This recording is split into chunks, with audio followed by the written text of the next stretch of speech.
You two all right? Just gonna make sure because I gotta get through this too. For those of you who don't know me, my name's Mike Bride. Chris and I have been best friends since 4th grade in Salida, Colorado. So this bride is going to marry this bride to this groom. And for those of you who didn't pick up on this, we've gone from having a celebration of engagement party. This is a whale. And there were many years ago I didn't have to do this, and with the lighting being low, I guess I do have to.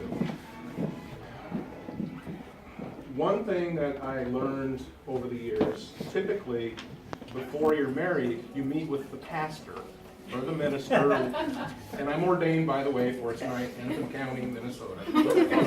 Minnesota. Do you know him really, really well? Do you know when he does breakfast? Now, there's some people in this room that know exactly where I'm going with this. When we were kids, we would go from our homes and move towards Chris's on our way to school. Oh, I know this story. And Chris knew when we were going to show up. And regardless of when we showed up and what time we had to get to school, he always made us late. Because when we would show up, then he would decide it was time to eat. And he would take the cereal box, turn it on its corner, and he would read the ingredients. And unless he got through riboflavin, anybody know what that is? That's B2. It's a vitamin. We couldn't leave. So you're going to have to learn to read some kind of a box. Yeah, okay. Oatmeal, cream of wheat, something. Gummy bears. I'm very honored to be here on behalf of these two today. I was a little taken back when I was asked, but I think this is wonderful. We're here with our family, our friends, and at the same time, it's about life, as we witnessed this past week. The passing of Dale and a new grandson, Desmond, coming into the family. And that's life. It's about love, commitment, and family and friends. And I know they're very pleased to have all of you here today, and I'm thrilled to be here enjoying it with you. So with that, we will proceed. So, today is a celebration of love, commitment, friendship, a family, and two people who are in love and looking to stay together forever. Despite all of our differences, love is what we share. It's the great unifier, our one universal truth, that no matter who we are, where we come from, what we believe, who we know, this one thing, love, is what we're doing right. That's why you both are standing here today. That's why you are here to watch them stand up here, and we're all gathered here together. We have all loved in our lifetime, and in this moment, we're reminded that the ability to love is the very best part of humanity. All of us here today have our own love stories. Some are short, others long. Some are yet unwritten, while others are just getting to the good part. There are chapters in all our stories that are sad or disappointing, and others that are exciting and full of adventure. A flirty wink, that was yours. A dozen airplane tickets, I'm pretty sure that was yours too. And a U-Haul trailer, and they're here together. And that brings them here. A time to pause, look back, and smile at all those moments that brought them here. A time to look ahead at everything that's still to come. I'm here. You're all here. At least I think so. Because we want those moments for both of you. We are here to hope with you, to support you, to be proud of you, and to remind you that love isn't happily ever after. Love is an experience. It's your story. It's not one moment. It's never one moment. It's every moment. Big ones, small ones, and things like saying, I love you, getting engaged, but mostly a million little moments that come between the big moments. Making dinner together, but mostly a million little moments that in between are the big moments. You watch Netflix together, you get a big hug when you get home from work. These are the everyday moments that fuse together into one big experience. And even though this is experience is incredible. Words fail us when we try to explain it. That's just the way love is. It's meant to be felt, not described. But trying to describe love is one of our favorite pastimes. We use words to write stories, poems, songs about love. And when though we describe love in different ways, and even though love can look different from one person to the next, we all know it when we see it, and today we see it here. So today we have some words about love coming from some of the people who love you the most.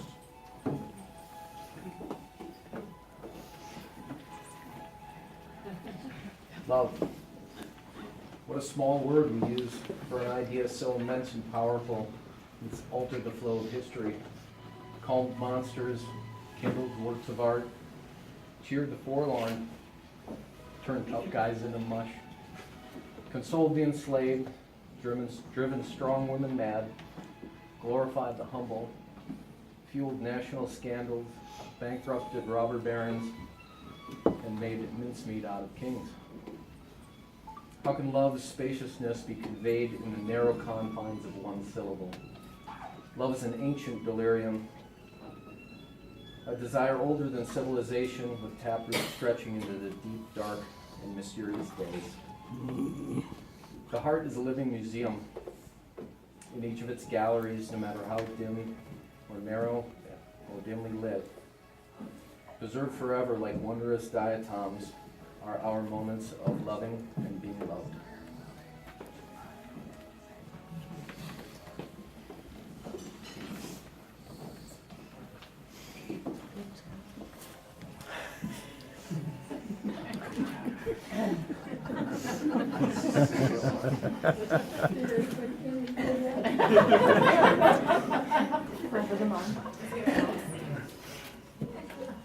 Tommy? Thomas? All right. I didn't know I was up yet, I'm sorry. Thomas, you're up yet. You're right. Nobody told me we didn't rehearse this. How Just found out 10 minutes ago. You're reading scripture all the time. This is a first letter of St. Paul to the Corinthians. Brothers and sisters, strive eagerly for the greatest spiritual gifts, but I shall show you in a still more excellent way. If I speak in human angelic tongues but do not have love, I am a resounding gong and a clashing cymbal. And if I have the gift of prophecy and comprehend all mysteries and all knowledge, if I have all faith so as to move mountains but do not have love, I am nothing. If I give away everything I own, and if I hand my body over so that I may boast but do not have love, I gain nothing. Love is patient, love is kind. It is not jealous, it is not pompous. It is not inflated, it is not rude. It does not seek its own interest. It is not quick-tempered. It does not brood over injury. It does not rejoice over wrongdoing, but rejoices with the truth. It bears all things, believes all things, hopes all things, endures all things. Love never fails. The word of the Lord.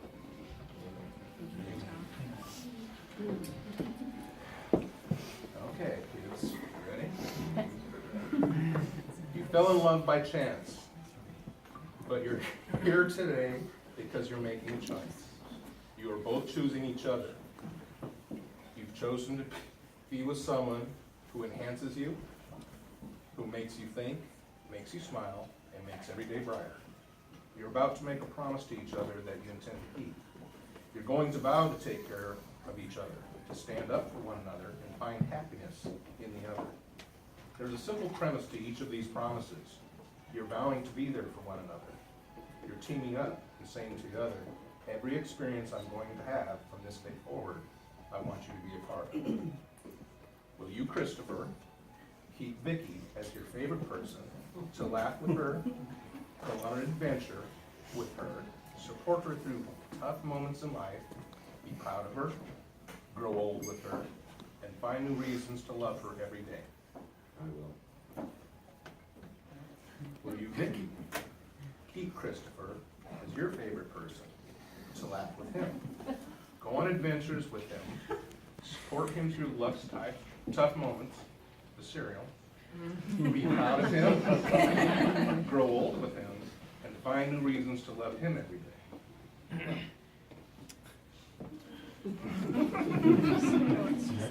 Next one says, will you? And I said, this is Mike. And I'm like, yeah, I will.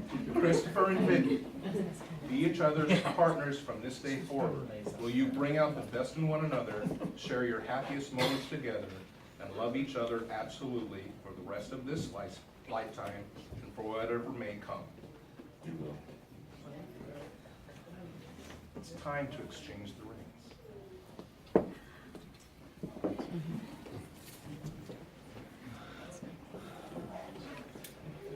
You made it. Tourniquet. It's not too big of a tourniquet. Darn it. You've both chosen to wear rings as a reminder of these promises. People often say wedding bands are a perfect circle with no beginning and no end. But these rings did have a beginning. The stones were formed a long time ago deep within the earth. Eventually, a series of events caused them to rise to the surface where someone dug them up. Metal was then liquefied in a furnace at 1,000 degrees, molded, cooled, and painstakingly polished. Something beautiful was made from the raw elements. Pages and pages. Love is like that. It comes from humble beginnings. And through a combination of serendipity and an effort, imperfect being shaped into something extraordinary. It's the process of making something beautiful where there once was nothing. As you look at these rings over the years, I hope you remember that you created something invaluable, and just as I know you'll protect these rings, I'm confident you'll protect the commitments you made to one another today. I'm now pleased to introduce family and friends, Christopher and Vicki Mars. You may now kiss your bride.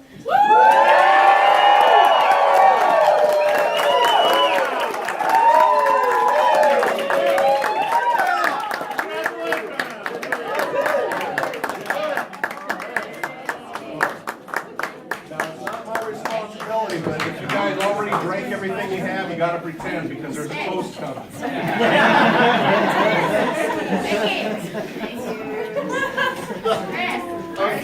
Okay. Now you're on. I just want everybody to know this is not how it was supposed to be. I was told 3 weeks ago that I'd have something to say, and Chris was going to give me something. Marcy, get in there. I got it. And I didn't get it. And I thought I was going to talk before the wedding. Too bad. You know? I am not. You're the I'm just now. Well, I guess. I don't know what to say because everybody's talking over me. So, this guy here has been my partner for more than 20 years because we've known each other a long time. And we found someone here. I won't get between this though. Well, I fired a couple partners already. I always told him, I said, I got to fire this guy. He would never get involved. But he's my best friend, my partner, and now I hope and I know he's found his partner for the rest of his life. So let's all cheers to Vicki and Vicki. Cheers!